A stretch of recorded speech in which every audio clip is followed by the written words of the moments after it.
WNT, the worldwide leader in Disney parks.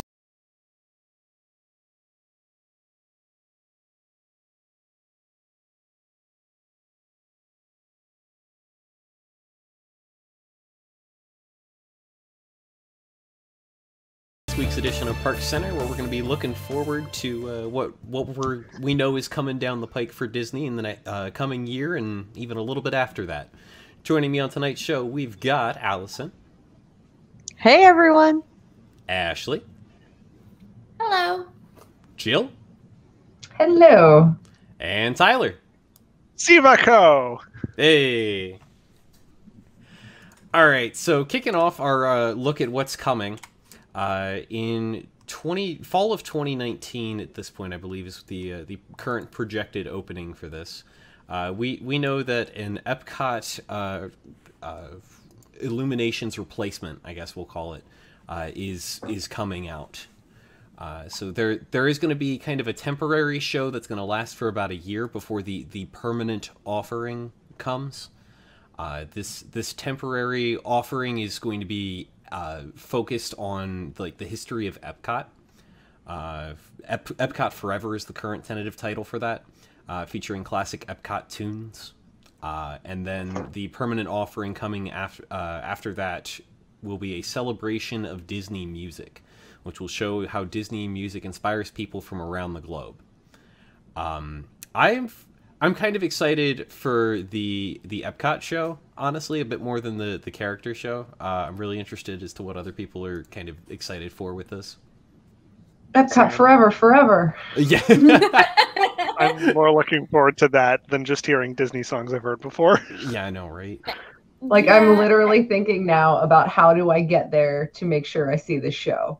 Like that, I'm making plans to be able to be in the parks to see this show because it's a limited time engagement and I don't want to miss it. Mm-hmm.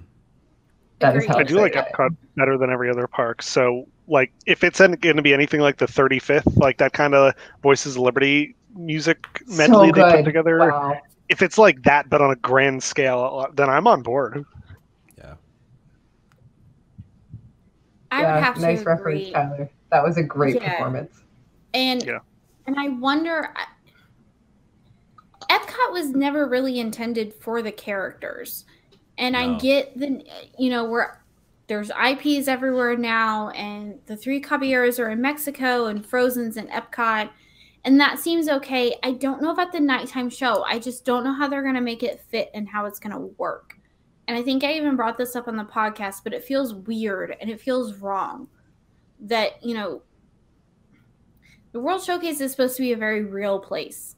And I get it, immersive, and, they're in different countries, and that's great. And they're starting to pay a little bit more attention to the culture when they set the movies in certain places. But I don't know. As much as I love the characters and I love the movies, I don't know that the World Showcase show is the right place for them. Yeah. I don't disagree with that. I think, I agree with you 100%. Yeah. yeah, I'm definitely skeptical of how this is going to play out. I feel like I'm trying to approach this in a Pandora sort of way, where we were all like, how is Pandora possibly going to fit into Animal Kingdom? And then Pandora opened and we were like, oh my God, this place is amazing.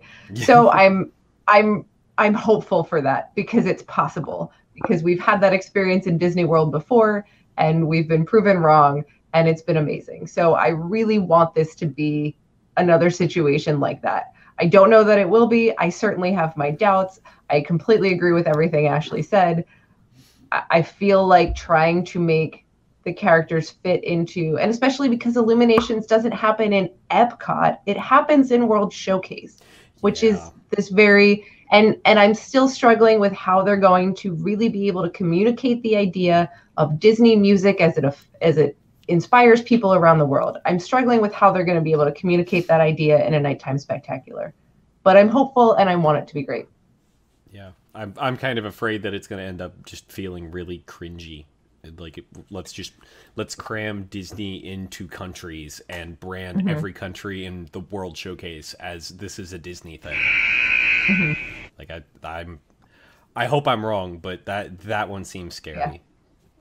Can I just say really quick that making it about Disney music rather than about countries is we're going to lose like the the best thing about Illuminations, which is that opening dialogue where it says that Mhm. we've gathered here tonight around the fire, like Right? like the Like, whole world telling this story, and then hearing like reflections of Earth, and then all the fire goes out at the same time. Like that's just such a great moment to bring the whole story of World Showcase together. It really And is. then this one's going to be like, oh, hello, I'm Merlin. Listen, all my music I love from everywhere, or something like that. and I know the timer has run out, but I almost feel like it's going to be like a weird World of Color, like, esque show. Mhm. Whereas Illuminations, to Tyler's point, has that very real, it's supposed to bring you together as people and as countries and make it, we're all in this together type of feel, but in a very real sense,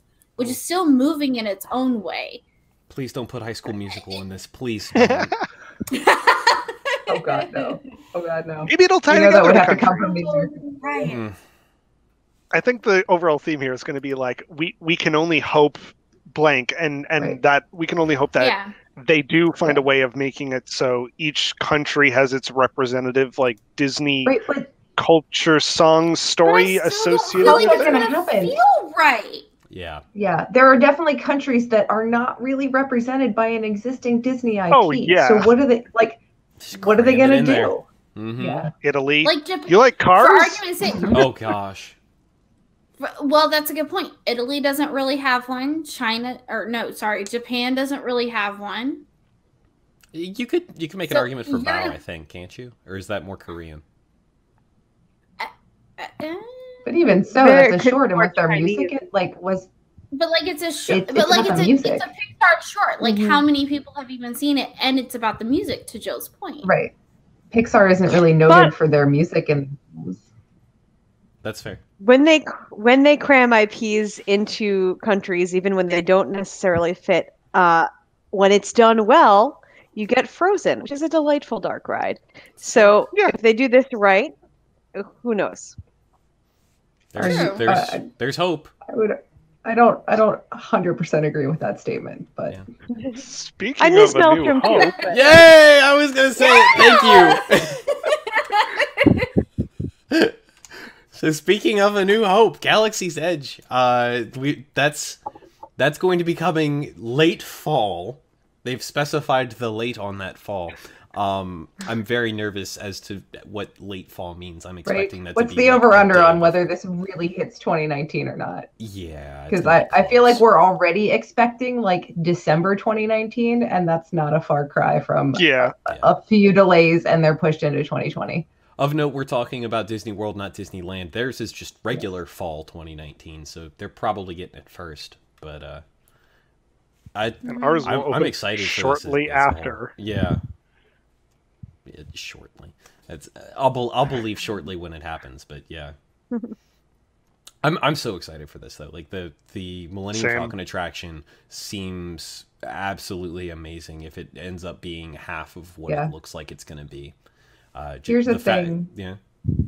We talked in the last episode, when we were talking about Toy Story Land, about expectation versus delivery, and this is the highest. There can never, I think, ever be an expectation that is going to be as high as what people's expectations are going to be for Star Wars Land at Disney. So the promise is so, and not even what Disney has said, just people have wanted a Star Wars theme park for 40 years. So we're finally getting one, and the expectations are going to be astronomical. And it doesn't, it can be great, and it can still not meet our expectations. And this is so much of this. What I'm fascinated about is the hype machine and how people are going to react to what we actually get. And I'm gonna be following this like crazy, because I think it's going to be so fascinating to see how people react to what they wanted versus what they get. Yeah. During our 50-hour live stream, we talked about the concept of false interaction, in that a ride will say something like, we're going to need your help to do it, or you're put in the middle of this thing, and then you don't do anything. But they're really pushing this kind of like, immersion in the world, or sorry, interaction in the world, that things you do affect other things and people might refer to you in such a way. And I that's the thing I'm really hoping for, is that individual experience. And I hope that when I go, it's not ruined by any sort of thing, or that they don't actually follow through on what they promised there. Yeah. Yeah. I genuinely hope so, and I think it'll be great. My only question is an actual execution, because I think it's possible. I think, and I'm sure they have the tech out there. Maybe, I know, I can't remember exactly when, but at one point we had talked about, your decision of your run, if you will, on the Millennium Falcon ride. People would talk to you and interact with you as far as like cast members go in the restaurant that I can't for the life of me remember the name of right now. It's but the cantina, isn't it? Yeah. Is it the cantina? Yeah. I think you're right. It's yeah. Yeah. But that'll play a role in it. But my questions are, as far as like rewritability and interaction, like I think, and my only concern, to Tyler's point, I think they have a plan. I think it's possible. And I'm sure they've taken into account how popular it's going to be, but it makes me nervous and it makes me leery for the cast members. Like, you're going to have a very high expectation set on you. And if you don't get it just so, there are going to be people sorely disappointed, and there's going to be such a high volume of people. Like, I don't see how it's going to be possible. And then as far as rewritability, Falcon, oops. Ashley, start over again. I think you got cut off. Like, let's say that you ride Millennium Falcon twice in a day. Which story do they go with? What do you do then? Like, there's a lot of variables, but I hope, and I'm sure that they've thought about. Yeah. But I don't know. I think it's putting a lot of burden on the cast members, and I hope that they can rise to the challenge, taking a word from Pandora, of making this experience for the guests. Because if they don't, I think a lot of people are going to lose a lot of faith in Disney, because they've already promised this, and if they can't deliver, then yeah. Yep. There's a lot to lose, but boy, is there a lot to gain from getting this right. Speaking of things that were a lot to lose, we lost great movie rides so that we can get Mickey and Minnie's Runaway Railway, which is coming up in 2019. This 2.5D attraction that will not require glasses, but will have some sense of depth to it, is coming in fall of 2019. It'll be interesting, to say the least. I know that there's a group of people online who are still protesting the fact that Great Movie Ride was closed for this, and I would be one of them if I tweeted, probably. This does not seem like something that I want over Great Movie Ride in my studio's themed park as the centerpiece attraction. But please tell me I'm wrong. Tell me why this is going to be the best thing ever. I want to be wrong. I really do. No, it's definitely not going to be better than the Great Movie Ride, and it is in a lot of ways the death of the studios as it was originally conceived. That said, I don't think that they're going to make the mistake of phoning this in, because it is the first Mickey ride ever in any theme park. So I think that they're going to have to make this pretty amazing. And also, they need to beef up this park still, even with Star Wars Land opening, because you just have so many people coming in. So we need people to be drawn to different areas of the park, and it has to be something people want to ride. So I think it's going to be fun. I'm keeping a very open mind. It's not my aesthetic, and it's definitely not what I'd prefer over Great Movie Ride, but I still believe it can be done well. Yeah, I think Disney has a ton of faith in this, as evidenced by the fact that they have already decided to move it to Disneyland and put it there as well. Yep. I think they must have a lot of faith in this ride. I'm excited for the ride technology. I think the ride technology is going to be fantastic. This particular incarnation style-wise of Mickey Mouse is definitely not even on my top 5 list. That being said, my concern there is really about the longevity of it. That, 10 years from now, are we still going to look at this particular stylization of Mickey Mouse as the one that we identify with? That's where my big concern is there. And I think there were other options that I would have preferred, even if they had done like a Mickey over the years, starting with Steamboat Willie. I know we've talked about this idea before of showing the evolution of the style of Mickey Mouse. I think that would have been amazing. But nonetheless, I think this is going to be, I'm trying not to look at it as we have this instead of Great Movie Ride. Great Movie Ride is gone. That's terrible. I miss it. But I'm trying to separate this, from they're complete apples and oranges. We're not going to get anything new that is anything like Great Movie Ride. So we need to look at it through a clean lens in that respect. I'm looking forward to it. Again, this is something I'm trying to be very optimistic about. And I think Disney is not going to cut corners on this because there's so much pressure around this being the first Mickey Mouse ride that they need to do right. The fact that they're putting it in parks on both coasts, they need to do it well. So I'm optimistic that it's going to be good. I would have to agree with. Oh, go ahead, Tyler. No, it's okay. Are you sure? Yeah, go for it. Yeah, take Okay. it. All right. I would tend to agree with Jill. I think they have a lot of faith in it. I think their faith is misplaced because I think you zeroed in on it. This is not the Mickey. It's not the Mickey that you meet in the parks. It's not. Oh, I ran over again. No, go for it. Go. Keep going. Okay. You're fine. This is not the Mickey that you meet in the parks. It's not even the Mickey that's on the merch. It's the Mickey of the moment, but it's not. If they would have done something with classic Mickey, and I'll call him that, the Mickey Fantasia era Mickey, of those classic. Even if kids haven't seen those classic cartoons, they know that version of Mickey. That's the inherent version of Mickey. That's, to me, what they should have gone with. And as much as the loss of Movie Ride stings, that I would have been okay with. This just seems, I think the tech will be great. I think it'll be wonderful. But I think it's very short-sighted of them to go with this is the theme of the Mickey. Because I would argue that I don't know how many kids sit down and really watch these cartoons and identify them as Mickey cartoons. Some do, I'm sure. But, again, when you go, it's going to be very disjointed to me if every other version you see of Mickey is not this Mickey, even in the parks, when he's represented in the parks. Fantasmic's Mickey doesn't look like this. No other Mickey is going to look like him.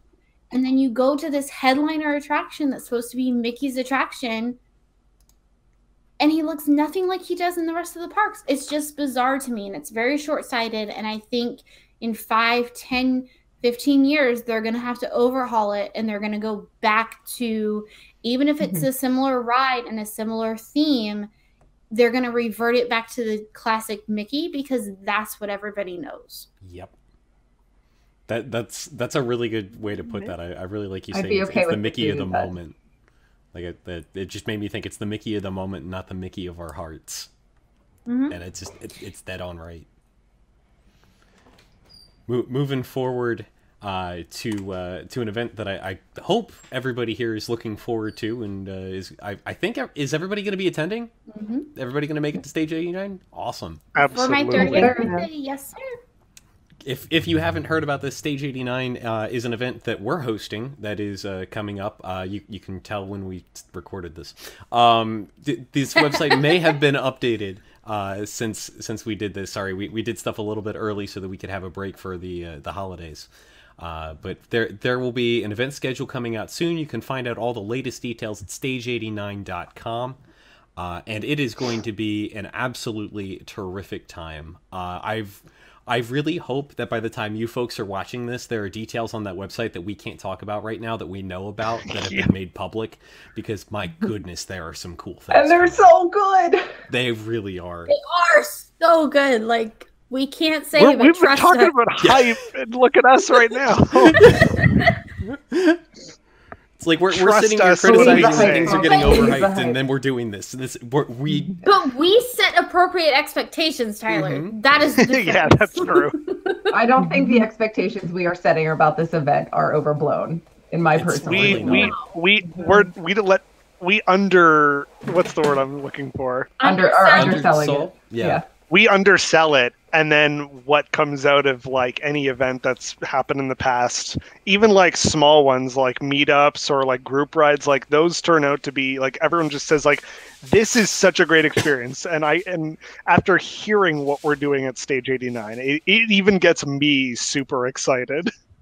Yeah. I think it's going to be amazing, and I think people are really, really going to love it. Yeah, to that point, though, the one thing I'll say is I think a lot of what is an appeal about the events we've done so far, whether it was the 10th anniversary last year or Rex the Halls this year, a lot of that was about getting together with staff and readers and the WDWNT interaction. I feel like this event is like the most exciting pieces of this event are so far above and beyond that. Like it's the actual events that we're planning that are going to be amazing. Mhm. And all of the other stuff that you love about our past events is almost just going to be the icing on the cake for this one. Like there's just so much great stuff to look forward to. And I'm so excited. I feel like we're pretty close to being able to announce some things. And I'm so excited for the reaction when we do, because I think people are going to be blown away.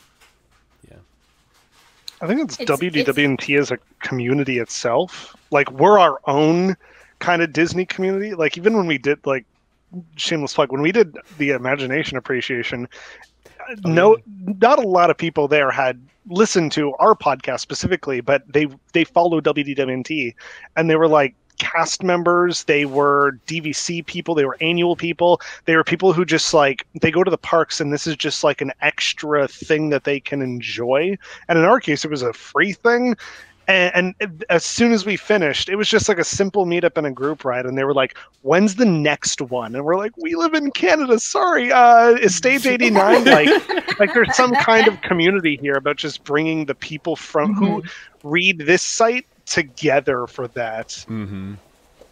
Mhm. Yeah. Well, and the other very thing- true. Yeah. This is so the other thing I'd point out is Stage 89 is a joint event between WDWNT and DW Celebrations. WDW Celebrations has been around, I believe Epcot's 25th was their first event because Disney wasn't doing anything to celebrate Epcot's 25th. And so they basically said, we need to have a fan-sourced event to celebrate the 25th if Disney's not going to do it. So at Epcot 35th last year, WW Celebrations had an event, and the reaction of the people, I mean, they were so appreciative, and they came up and like they made speeches about how much they appreciated the work of the WW Celebrations staff and how much they loved the community that group had created. So you're combining our WWNT community. It's just going to be, the people are going to be awesome, much less all of the stuff we have to do. Like, I can't talk enough about how much good stuff is going to be happening. Go check that website out. You'll probably have some neat surprises waiting for you. Moving forward, speaking of things that are going to be surprises, Spaceship Earth is got a big closure coming its way in the somewhat distant future, I'll say. I believe that this is scheduled for around 2020 is when this is going to be starting. I just went, yes.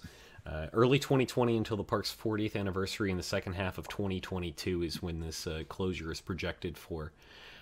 Which means most likely with a closure that long, Spaceship Earth is going to get quite the overhaul during that downtime. You can see here some concept art for Project Gamma, which was the initial reimagining of Future World. These plans have radically changed since this concept art was first released, so this is no longer accurate, but it gives you a good picture of like what they were willing to do and how much they were willing to change with Future World. You can see that this is just so different than what we've got right now.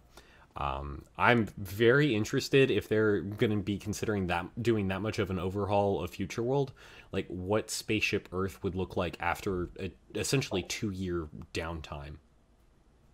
It should look like Disneyland. That's about how long it took. Actually, I think it took time to build all of Disneyland. This is an outrageous amount of time for any kind of haul. But I'm so happy that it's getting some attention and it's going to actually get redone because it needs it so bad. And I just hope that it retains. It's like the one between this and Living with the Land. Those are the only two rides where you get like the real original Epcot feel. And so I want it to retain some of that, but be updated in a reasonable way. It should not take 24 months to do that. You really shouldn't. No, I mean, I'm definitely looking forward to this after riding it this past trip. There were points at which the noise of the mechanics of the ride were so loud you couldn't hear the narration. There were the narration coming on is timed for each individual car, but you can very clearly hear the narration on the car in front of you coming on before you hear your own coming on. Mm-hmm. There's so much mechanically about this ride that desperately needs attention. I'm really hoping that they give it that when this comes back, it's smooth, it's seamless, it looks good, it sounds good, it feels good. Agreed. I feel like 2 years is a really long time. The one thing that I'm happy that they're giving this attention. I'm also really happy that they're giving people notice.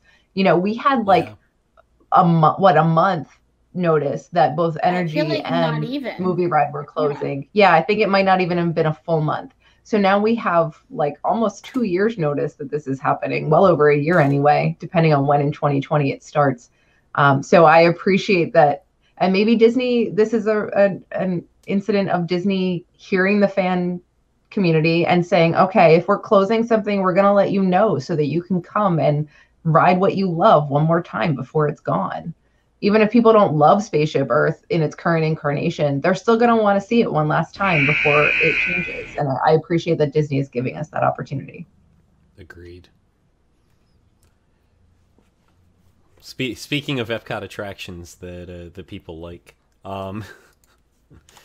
we lost the Ellen's Energy Adventure this year, but we do have the Guardians of the Galaxy roller coaster that is coming in. Isn't that going to be great?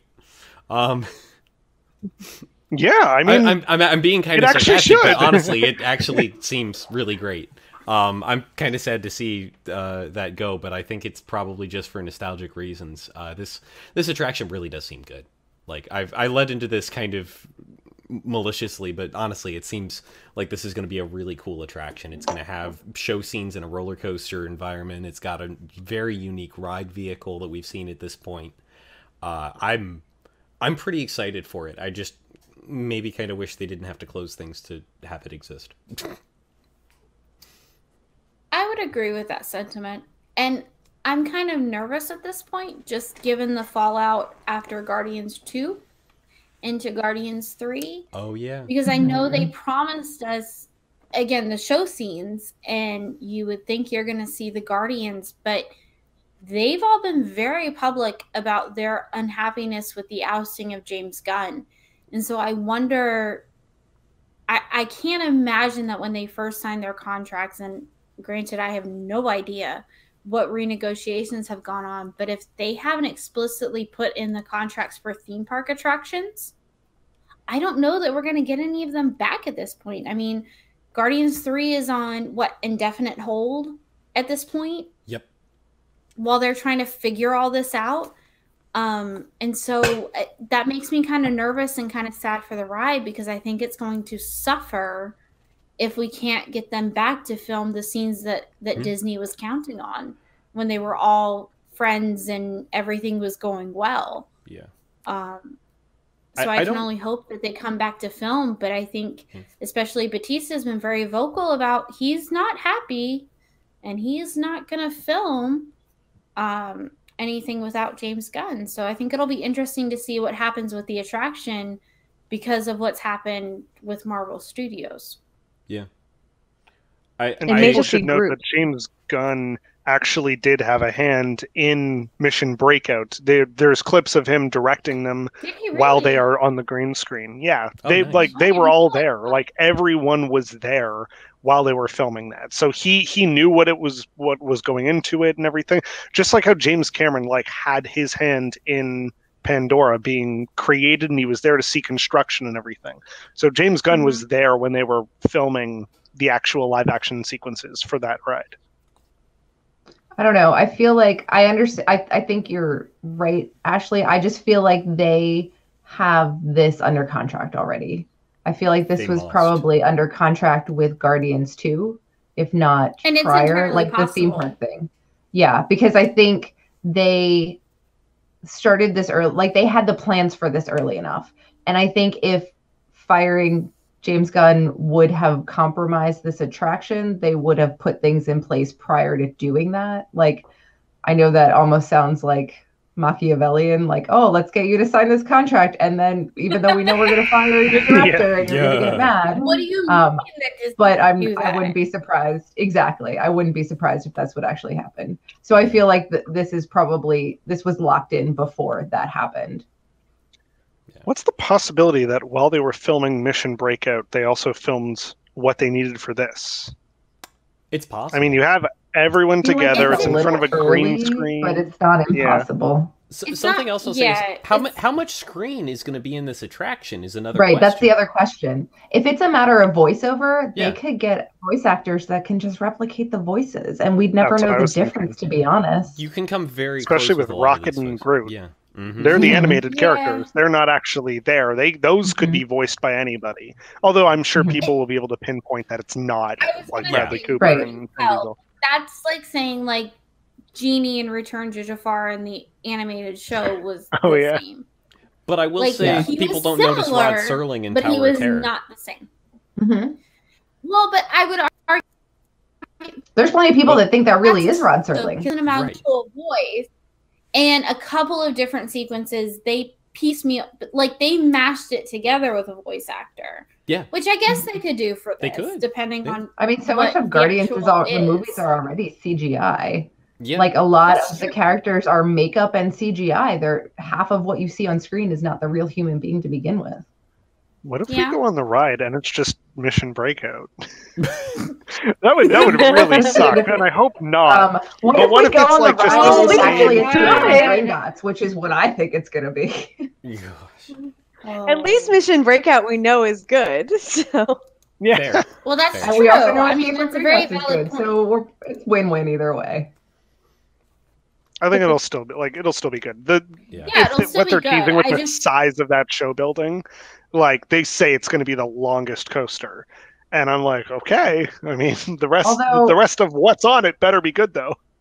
I heard, so they said cubic footage, it fits this 4 spaceship Earths, but when you see it, when you actually are like you're riding the monorail up to Epcot and you see Spaceship Earth here and you see Mission Breakout here, or the new Guardians coaster building here, it is not physically 4 times bigger. Like you need to remember that Spaceship Earth is a ball, No. and cubic footage of a Yeah. ball is a lot less than cubic footage of a square. It is not as, the way they're spinning the size of it is not visually as big as you might, I don't they know might that- make you think it is. Yeah, I would agree with that. I do have one question, and maybe I've missed it somewhere. Yeah. I want to know, because we have Go Away Green as like the foresty color for show Right. buildings. Yeah. What are we calling that blue color that is supposed to Soarin'. blend in Into with the the sky? Yeah. Slightly wanna know. Soarin'. Go blue. away gray? Yeah, right. I No, because mean, it's not gray. It's like a sky blue. And I No, but- will say this: it does work. So Yeah, it does. with the caveat Sometimes. that there's not clouds, it works. Clouds is can it just tend to me or throw does it off a look like little it bit. changes colors based on the lighting conditions a bit? It kind of It does, does because I've look- seen pictures seen of it, it yeah. on like an overcast day, and it still Uh-huh. looks like it blends into the sky on Right. an overcast day. Right. It's like it's Can I light say blue something and no bright one and- talks about? Epcot is not your sightline park. You're right. It never has been. You can always see Test Track or World of Motion from World Showcase. It's Magic Kingdom is your sightline park, where we don't want to break the illusion of where we are in. But in Epcot, it's totally reasonable that there can be a giant show building. Yeah. And with the gondolas, all bets are off anyway. But I would argue they try at least in World. They try at least in Epcot. They may not always succeed, but they but they try, because even like you always have the old fable of like, you know, the backside of Tower blends in with Morocco. Like they give it a shot. I hate that. The backside of Tower. Sorry, I hate that backside of ladies and gentlemen, the backside of Tower. I hate that shows up on every like top 5 things you didn't know about Disney. I hate like that's the one thing. Like, yeah, we know. But I'm saying they at least put in the effort. In those cases, it doesn't bother me. It doesn't bother me that it sticks out necessarily. I feel like they could have screened it better, if you will, or made it like a futuristic building versus just painting it this blue, go away green. Speaking of blue, Ben, I think we should be already on that. Hey, you're doing my job for me. She just immediately brought up the sky color, and I'm like, oh, are we not already? Speaking of blue sky. When you're in a pavilion specifically, I feel like that's your sort of sightline time. Like while you're in Canada or Morocco, like it's all on every side of you, and you really do not see the other things. And Tyler, you segued and then went backwards. Okay. Well, tell me what I should be saying. We do need to move on. So the blue sky section here. This is going to be kind of a unique segment here. This is something where there's no timer. This is open floor to everybody. What are we looking forward to that hasn't been covered here, or maybe hasn't even been announced yet? Most likely, things that you want to see happen, things that aren't necessarily cut and dry happening 100%, things that you want to see Disney do. I think Jill wants to go first. I want them to fix the Yeti. We've had rumors this year that the Yeti was getting fixed. We haven't had any real additional information since then, and that was several months ago. I want the Yeti fixed. After riding, that, and at this point now, after riding Everest a couple of weeks ago, I want them to also refurb Everest a little bit. The track is getting a little shaky, starting to feel a little bit of your teeth rattle around in your head when you're riding it. I want an Everest refurb with that Yeti coming back. That's what I want. Number one thing out of anything they could possibly do. That is what I want to see.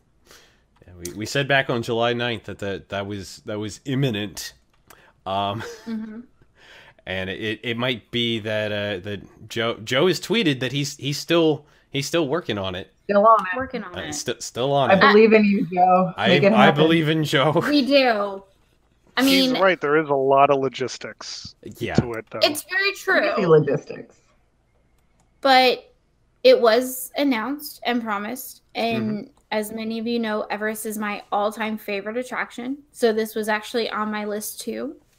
I would argue, even over the track smoothness, if they do a refurb, I want the Eagle consistently working.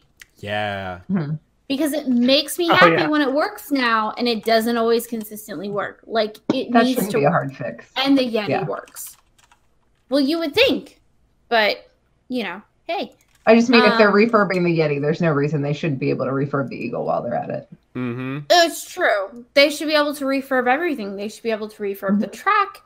They should be able to, the queue is, I would still argue, pretty much perfect. I would clean it up a little bit. I appreciate the fact that people toss the coins in, as the old wives' tale goes, the offering to the Yeti or whatever. But that area does need a little bit of TLC just from the coins hitting it. And somebody please explain to me what the obsession is with flinging the ponytail holders. Right. One person did it at the top of the mountain, screwed it up for everyone. Yep. Yeti version of the Bibbidi Bobbidi Boutique. Like it And was if they said Yeah. do not do it, everyone's just I going to think- do it yeah. more often. it was Look cute at Do for Not a Step while. from Tokyo. Oh, It's gosh. true. It was cute for a while, but if we get a refurbed Yeti and everything, I hope it stops. Yeah, me Agreed. too. Like in I a doubt it will, non-working but- Yeti, it's okay. Overstream. But if we get the refurb, it needs to stop. Yeah. How about them monorails? Can we get the monorails fixed? Can we get some new ones, please? I think it goes unspoken at this point. New monorails. Why? Apparently, someone needs to say it because it's not. We've got no evidence This it's isn't even happening. like I wish. This is it needs to happen. That's fair. But unfortunately, it is blue skying it because it hasn't happened. Mm-hmm. Mm-hmm. We I heard mean, yes. We do have no. D23 coming up, and if they say we're getting a new fleet of monorails and we're all absolutely extending it, or we're building more like track to other resorts, like that would be amazing. Oh, wow. I think if D23 comes and goes and they have not announced that, we are this Like is going to be a Death on very Fire. different episode of ParksCenter. Well, I mean, and something it'll be disappointing. Something we didn't talk about before, but I feel like the aging monorails age all of the resort monorail resorts. Mm-hmm. Yep. They all are starting to feel, and don't get me wrong, I love all of them, especially Contemporary Big Lake. That's where I work. That's my second home. But like I never felt it when I worked there, but now riding the monorail through there, it ages it. It really does. Like it feels Yeah. old, and Mhm. because the monorail feels old and falling apart. So even though there's nothing necessarily wrong with the resort, and Poly just had the refurb because of DVC, and so did Grand Floridian not that long ago. They feel dated now, even At with least all the new Contemporary. additions. Yeah, At least I mean, Contemporary is reasonable walking distance to Magic Kingdom, though. Polynesian, you're not walking to Magic Kingdom, so True. you can't even argue like, well, we know you can't take the monorail, but it's a 5-minute walk. No, it's not. It's That's like not. a half an hour it's walk. absolutely true. Yeah. Like if anybody tries to tell you to make that walk, they're No, no. do Don't not do it. listen. No, Grand Only Flow place is you The can- next resort I stay at, I'm just going to look for Take like the a boat boat. one. yeah. Yeah, take the I'm boats. thinking about it now. mm-hmm. Like, I mean, the other places- Monorail people think I'm is crazy when I MK. say buses aren't that bad. Wilderness Lodge is a Magic Kingdom resort because of the boats, and it is a beautiful resort that I feel like doesn't get a lot of love Yeah. because it's not a monorail resort. Yeah. And them boats are Although good. from a price tag Mhm. perspective, it's not like it's that much cheaper than the monorail resorts. No, it's true. Which is honestly a shame, I think. I know that there's a premium for like being on the transportation lines like that, but I would love to see something where it's like a moderate resort that has good transportation access. Like I think Skyway. that would be Do amazing. you Yeah, think that maybe Skyliner. that's what we'll see once the Skyliner opens? it's distinctly possible. Because I mean, there's a stop at Caribbean Beach, and that is a moderate. Yeah. Riviera I mean- looks like it's going to be a moderate. Maybe I'm wrong, So do you- but Because correct me, and I feel like they fluctuate from time to time, but do you think like Caribbean will now consistently be more expensive than Port Orleans I think it has because to. of the Skyliner stop? That's why. Yeah. Well, yeah, what's it'll going to I would happen with agree with Art and that. Pop? Because the Skyliner's going to have a station in between Art and Pop, and that's going to be a big selling point for them. Mhm. But I those think are like they'll- the value of the value resorts right now. Yeah. Well, I think they'll now be more overpriced than All Star, and All Star will be They're the already true value. overpriced for what they are. Well, I will All-Star's say still I stayed overpriced. at Pop during Rex, and I stayed in one of the refurbed rooms, and those were actually pretty nice for a value. So maybe that's part of they refurb the rooms they're putting in the Skyliner and they're setting it up for a Yeah. price hike. All right. It'll be a value plus. If they make it worth it, I'm on board. Plus Yeah. it. Yeah. Put the time in and put the money in. Separate point. I stayed at my first non-value resort this Yeah. past summer, and I'm not going back. I mean, Yeah. no It lines yeah, no lines it's for a Disney little Magical hard to go Express. back. it's very little amounts of screaming children and families, shorter waits at the buses, which people say I'm crazy because I take the buses, but honestly, staying there, it's a shorter wait, and it was just an overall such a quiet, nice experience. That's what I imagined. I spent 2 nights in that Bay Lake Tower Grand Villa, and it's seriously going to taint me for every other resort stay on property forever. I mean, that place was amazing. It was good. They are. What else do people kind of hoping for? Can you throw up that Epcot Blue Sky Art? Yeah, I can dig that up. Give me 1 second. That's my blue sky. It's just I want this Epcot. Like when I think about all the parks, Epcot's the one I go to the most, and I think there's something I enjoy about that, like just the whole concept of like the science and technology and just the overall feeling, or at least what they kind of put in with like the educational feel. I like that because I get that then different than any other park, and this screams Epcot to me so much. I want to see that more than anything.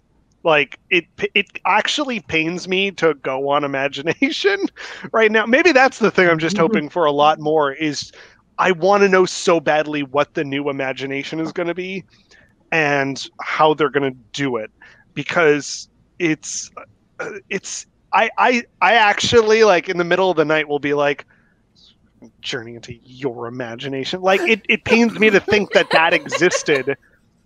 And that it's the way it is now as well. It's like, whose idea was this? And like, what the new Epcot, what that artwork looks like, it just screams Epcot to me. And I can only hope that Imagination is also like that. Like, they haven't announced anything. It's been, what, 2 years now we're coming up on since that announcement from D23? I think so, yeah. It's every 2 years. Yeah. So yeah, if they don't announce what that new Imagination is going to be, and sort of like another country, like, please, come on, it can't be that hard. I don't know. I just want the world for Epcot. I just want it to do well, and more to the point, I want to know that they're actually doing something with it, than just keep saying, "Oh yeah, well it's coming. We're gonna do something," and I'll be like, "Tell me what it is already." So that's my blue sky. More than any park, I just want Epcot to be what people hope and think Epcot is or should have been. Yeah, I want all of that. I want to feel like in the top left corner of that concept art, there is an Epcot entrance hotel that we just can't quite exactly make out on that concept art. I will stay there opening day. Oh yeah, if you make it that Epcot hotel, that Epcot entrance hotel. But yeah, like there are so many things about that concept art I love. I want innovations bulldozed. I want that whole area cleared out and open, and just I want this open, inviting, green future world. I want that. I don't know what these pods are, but I want them. I want that rumored India Pavilion and World Showcase with the Jungle Book ride based on that's got the ride technology from Shanghai Pirates. I want all of that. I want Epcot to get the attention that I feel like is happening in like studios right now or Magic Kingdom. I want that to come to Epcot. Look at what's happening to the land here, by the way. Like there's... Yeah, I want a hedge maze. Yeah. I would almost be happy if we bulldoze Innoventions and get rid of the septic tank smell. Yeah, please. Thank you. Yes, that would be delightful. Yeah, a little WWT backstage magic, but that's where we sat for a while during the scavenger hunt. During Rex, and it was a lot to have to sit in that building, and the fact that they can let that just be okay, that there is clearly a very strong septic tank smell emanating from the building is there's people beyond who work in there. Yeah. I can't imagine that. That's like occupational hazard at that point. A lot of people don't know that is the only portion of Epcot, or most of it, that actually does have underground tunnels. Because those buildings, you can walk all the way around them, but those ones have a tunnel that goes down and under the fountain, and then another one that goes back behind Wonders of Life. That's the sort of the entrance that those cast members use, and to move stuff like garbage. That they have. Septic waste, apparently. Like that. Well, that's no, why there's I that mean, uphill that's- hike when you're coming into Epcot. That's what you're getting over that. Yeah. Well, no, in that Innoventions, and I'm bad with directions. Is it east or west? But on the land side. The land side is west, if I'm not mistaken. Yeah. West. Yes. Yeah. I mean, that is like that is a straight septic tank that I don't know if it's leaching somewhere wrong or what. Mm-hmm. But that is awful. Especially that southwest part. Yeah. Closer to Imagination. Yeah. That's where they're getting the smell for the ride. They're just piping in the air from there. I can believe it. Jeez. That's my blue sky right there, is that Imagination gets a refurb. I don't care what. Literal anything. It can be IPs. It can be Figment. Just touch it. Do something to it, please. Nobody's particularly happy with how it is right now. No. I've pitched spoken to on people who Around worked the on the Hub. comic. I want to see this turn into Gravity Falls. I think it would make sense with the Imagination Pavilion. It would be a great IP to put in there. But I I'll don't take agree with anything. that. Mm-hmm. I've spoken to people who have worked on the comic of Figment, and I'm like, what would you do with the ride? They're like, the comic. And it's like, yeah. Like I mean, they obviously can't say anything. They're like, Disney hasn't asked me, but if they did, I would 100% work on that ride. Yeah. My blue sky, I think the thing that would fix a lot. Obviously, the Yeti, which Jill already touched on, because again, favorite attraction. But if I had to pick one all-encompassing thing, get rid of Chapek. I mean, we joke about it all the time, but no good. I mean, there have been some good things, but I feel like the good things that he can take credit for were all good things that were set into motion before he took over. Or were managed by other people. Or exactly. And I feel like everything that he touches that he could solely claim credit for has either been a cluster or is terrible, and it's falling apart. I don't know of one, and correct me if I'm wrong, Twitter, Facebook, whatever, if I'm wrong, but I don't know of one good thing that you could solely attribute to Chapek's leadership. I mean, there's just I'm not about to contradict you on that.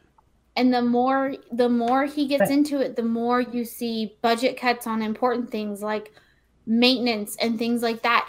Not even maintenance. The last when we were at Rex, I was shocked at how much there were trash cans. Oh, Ashley, I think you got cut off a little. Pick up from trash cans. Oh, sorry. Trash cans are overflowing, and there doesn't seem to be. Again, cast members, God bless them, and I feel you if you're a cast member. I did it too, but just cast members don't seem to be. I don't want to say a lack of caring. I think there's a lack of training because they seem like totally genuinely agree. nice people. I just don't think they're being trained because people are saying, it's not important. I had so many surprisingly poor guest service interactions with cast members this past trip. I couldn't get over it. It was insane to me how poorly they appeared to be trained. Yeah. The college program And again, you didn't.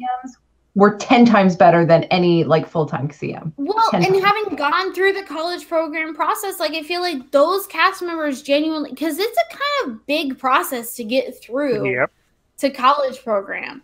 Like you have to go through several interviews, so you have to want to be there. Now, once you get there, if you party too hard and hang out too much at like Jelly Rolls or House of Blues, like it's not going to go well for you. But you, at least initially, you have to want to be there. So I would agree with Jill. I think they're some of the strongest cast members they have at the point. But I think it's a lack of training. I don't necessarily think that the cast members they're hiring are bad people or don't care. I think they're not trained properly. They don't know what they're doing. They're just kind of tossed to the wolves, and you'll figure it out, or they'll go to guest relations or a concierge and complain, and they'll fix it from there. Or I mean, we had this very similar conversation recently on this show when we were talking about the new guest experience team. Like this, we were talking about, like, this feels like them trying to make up for the fact that cast members aren't getting properly trained, and that these folks are. I think it's not just about training, it's about staffing levels. Like operationally, there are not enough cast members to staff certain things. Like the wave, for example. Personal experience. I wasn't going to call that out, but all right. But I mean, I feel like there are tons of places where there are just not enough cast members to meet guest demand to provide really good service. So even, you know, training is definitely an issue. When you do have an interaction with that cast member, they can't always know the right thing or do the right thing. And then you don't even always find a cast member to help you when you have an issue. So it's both of those things. It's staffing and training. And I feel like that's where, you know, in the last episode, we talked about budget cuts and because money, but I feel like that's probably the most glaring one. And I think that's a Bob Chapek thing. How thin can we shave that margin to still make a lot of money and pay out as little as we possibly can, especially in staff? And now that, you know, they've kind of had their arms twisted behind their back to raise cast member pay, it's going to get even worse because it's like, oh, we're shelling out even more money for cast members. How can we shave that margin as much as we can? Yep. Yep. This is exactly my ideal Blue Sky issue, more than any attraction, more than any show or anything I wanted, or even maintenance, I guess, with the exception of the monorail for safety being number one. I want like a complete overhaul of cast training. And I think some of it is not just training, but also like letting them know they have the latitude to do upgrades and make magic happen. And I've had exceptional cast member experiences recently, but I've also had some of the worst cast member experiences in recent memory that were never occurrences in prior years. So I think that's it's what keeps people coming back with their families because they know that no matter what, they're going to be treated well. And it's not happening on the level it used to. Some of it is like, it used to be like if we checked into a hotel and the hotel wasn't full, they would automatically upgrade us to the next better view or like a preferred room or a larger space. If you were in a 1-bedroom, if they had a 2 available, they'd give it to you. And this costs nothing if it's not available. And it also makes people say, just like Tyler said, oh, I had stayed in a moderate, now I'm never going back. Well, a lot of times when people stay in that nicer room, then they're going to book that next time. And it costs you nothing to get that. And people feel extra valued when they've been treated that way. And these things just aren't happening. And I think that like a massive campaign about how to make magic happen all the time would be huge. And I think it fits really well in this time of like social media where people are going to be tweeting and Instagramming and Facebooking about those interactions, and that then you get free advertising. Yeah, gosh, that's. I mean, right in their advertising campaign over here. That's great. Oh, it almost feels like they don't understand how much repeat business they do and how important the guest experience is to repeat business. It feels like they have completely lost sight of that. And that's for people, all of us are repeat customers. For all of us, that's extremely frustrating to see. And that's very true. So to break the fourth wall a little bit, when we stayed at Bay Lake for Rex, Tom did a really great, I'm not sure if it's up yet, but he did a really great video tour of our Grand Villa. And again, that's where I used to work. Like when you did a checkout, check-in of a Grand Villa room, you were always supposed to make magic, whether that was animals or some kind of special staging or something, because that's a Grand Villa at Bay Lake. And that's, and you know, not inexpensive. Tom may correct me if I'm wrong, but when I went in not long after Tom checked in, I saw it was still beautiful. Don't get me wrong. Gorgeous, but no extra magic, no animals, no staging, nada. Being there during our checkout process, there was not extra magic during the checkout process either. I guarantee you. I heard, Yes, it was not a hey, we know you spent a lot on this and we want to make sure you have a pleasant exit from your room. That did not happen. Yeah. And see, even 10 years ago, and now granted, Bay Lake was pretty much brand new at that point, that would have been unheard of. Like, if you would have called down to guest, you would have probably had a housekeeping manager up there apologizing to you. Yeah, and that's the kind of thing that shouldn't matter how old the hotel is. Like, that's about staff. That's not about infrastructure. But I think... Can I point out that when I stayed at Coronado, like, that was moderate. That was our first time. But there was still, like, some negative experiences that I had there. But it's, like, it's individual to every single person. And it's unfortunate that that's the case. I mean, in this case, for example, like, I'm pretty sure we requested to be in a room close to the main area. And they were like, well, the ones at the far back are brand new, so we're going to put you there. And in my head, I'm like, oh, okay. But I mean, it is that couple minutes walk. It really doesn't make that much of a difference. But like in the negative experience that we had, we had an extra special friend waiting in our room when we got back, and it was at like 2 a.m, and we had to like call down. And in the process, when our friend was getting crushed to death, some of that got on our clothes, and all we got was a oops, sorry, and then the person who took care of it left. Like, we didn't get an apology. No one really offered to do like clothes cleaning service or something like that. And like, it was, I was kind of amazed that we didn't get that kind of, I mean, it's weird to say, magical service from that. Maybe I should have said something, but I feel like I shouldn't really have to in the case of hospitality. You shouldn't have to at a Disney resort. You shouldn't have to. That's the difference. That's one of the main difference. That's the point. Right. I mean, apart. Yeah, and that's it exactly. You get the extra Disney difference isn't there anymore in a lot of these experiences. I mean, the Disney difference is you're on property. You get to take the buses for free and everything. Okay, but the Disney difference, and they hammered it home to us in housekeeping, the Disney difference was the resorts themselves. The Disney difference was the level of service you got staying at a resort. It was the magic you got staying at a resort. And you were supposed to make that happen. Yep. So the fact that didn't happen is atrocious to me. I will never forget 3 years ago. It was 3 years ago, around like 2 weeks ago, but still beginning of December, we stayed at Old Key West, and there were seven of us staying in the Old Key West villa. And we had one of the biggest villas they had, 2-bedroom. But we felt like we were a little light on towels. And the first day we called and said, can we get a few extra towels? This is DVC, for which my brother, bless his heart, pays a pretty significant premium. And they told us on the phone, we can bring you more towels, but we'll charge you, or else you can just wash the ones you have. And that, that to me was that was the line. That was the line. Oh, I'm sorry. Everything before then was this amazing Disney difference experience.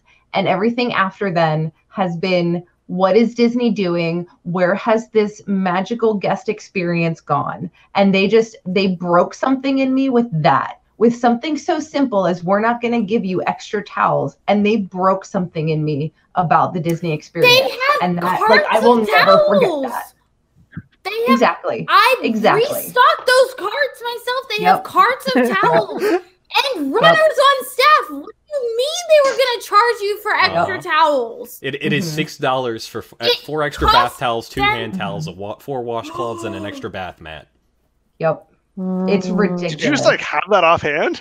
I looked it up, but I recently ran across that because I just bought into DVC recently myself, and one of the things I was wondering about is the laundry services. And you paid hundreds, thousands of dollars to be DVC, and they literally, for instance, Bay Lake, which is a DVC resort, they have carts of towels downstairs. Do you know how many towels housekeepers waste cleaning and just, this one's not folded right, so I'm going to chuck it down the chute? Part of me, if that was the conversation I had, I've never been DVC, but if that was the conversation I had, I would I would attribute that to the person and call back No, it's again policy. like 20 minutes It's later not- or It's something. policy. It's not actually the Oh, person. okay, policy. then never mind. Jeez. Forget policy. I still would have pitched a royal fit. Yeah. But that was what broke me, and that was 2015 during a time And in that's which fair. the person in question was in power. Yeah. Wow. So, to wrap this all up, I'm really surprised that I was going into this expecting us to be talking about like monorails and stuff like that, and we went on this great tangent on how like staff and You just can't these sleep little in a things. monorail. I mean, you're right. Well, I mean, I mean, you if might it gets have stuck to, long enough. but I think that's a really important thing that I was not expecting to come out of this, and hopefully someone's listening. You know what? Who Yeah, knows? I rescind my Yeti first. I'm totally on board with Allison. Improving Yeah. the guest experience needs to be Mm-hmm. top of their list. That's what's going to change Disney Absolutely. for the better Yeah. more than any other thing they can do. Mm-hmm.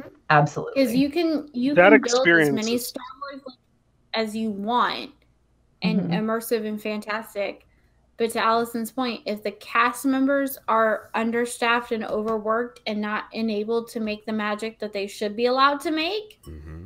forget it. People aren't after a while forced- aren't going to care. Or there's just not enough of them, or they're forced to put into practice policies that are not consistent with making magical experiences. It's true. All right. Well, if any of that stuff happens in the next year, we'll be sure to ask you all about it here on ParksCenter, to steal a line from an entirely different show. Thank you, folks, for watching. If you are watching us and you would prefer to have this in audio form, we do have a podcast version of the show. Search for ParksCenter wherever fine podcasts are sold, including you can find us on the iHeartRadio app now. So check us out that way. If you are listening to us and would prefer to watch us, you can find us at youtube.com/WDWNT. You can subscribe to us there and hit the little notification bell so you get notified each and every time we go live, and as well as whenever we post new content, which is going to be happening a lot more in the new year. So stay tuned for that. If you enjoyed the last bit that we had here, it's very similar to what we usually have in our Wigs post shows. Wigs is what we refer to our patrons. It's the WDWNT Interglobe Society.